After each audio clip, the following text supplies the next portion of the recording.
Step one in any game rehab is to ensure that you have good clean power. So I have taken this System 80 power supply and implemented the ground mods among some other things. And those other things are all listed in the pin wiki, but it involves changing R10, CR7, and a few other parts. And you can see those were changed on this board. Also, you can see my multi-voltage meter is connected to the board.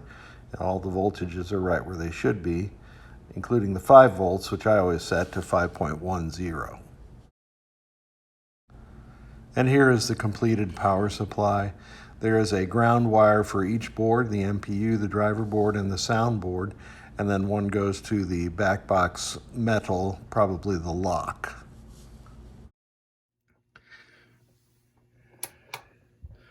Here's the test device in attract mode in a Gottlieb Spider-Man. I'm testing this driver board that came out of a black hole.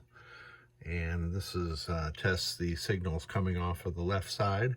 The big yellow light is the coin door lockout, so that should be on now.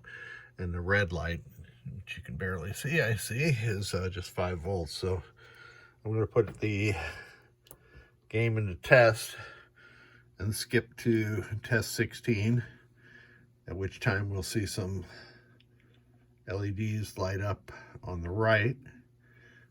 It'll blink twice, and then the coin door lockout will blink twice.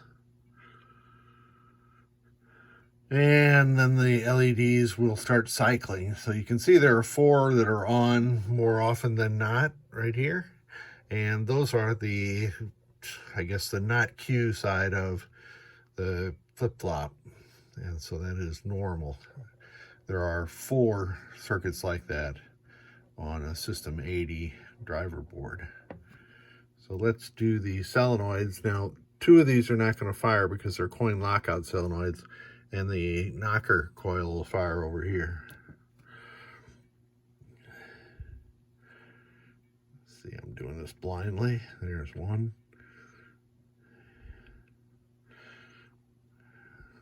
So that was all the solenoids firing.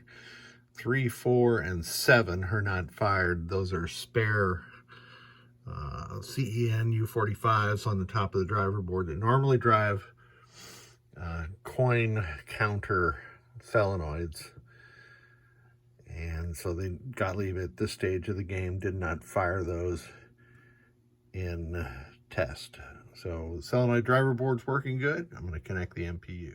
So I have the black hole MPU in my Spider-Man. And let's go through the tests. I'm going to hit the diagnostic button. We'll start at 0. I'm going to skip to test 16, which is lamp test. And now that I have everything hooked up, you can hear the relays clicking. Coin lockout. And then it goes into attract mode on the playfield. Of course, it's going to look a little different from normal Spider-Man, although not that much different, because it's a black hole ROM driving it. Test 17 is coil test. There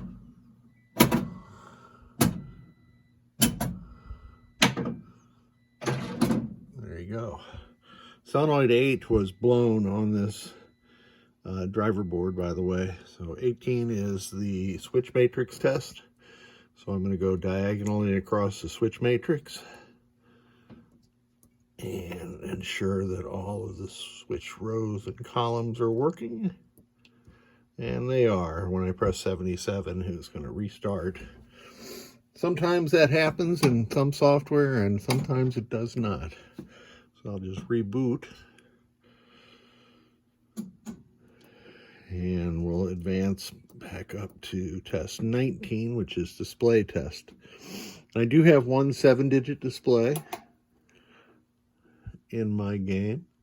Steve Charlin and I were going to convert all our 6-digit games to 7-digit.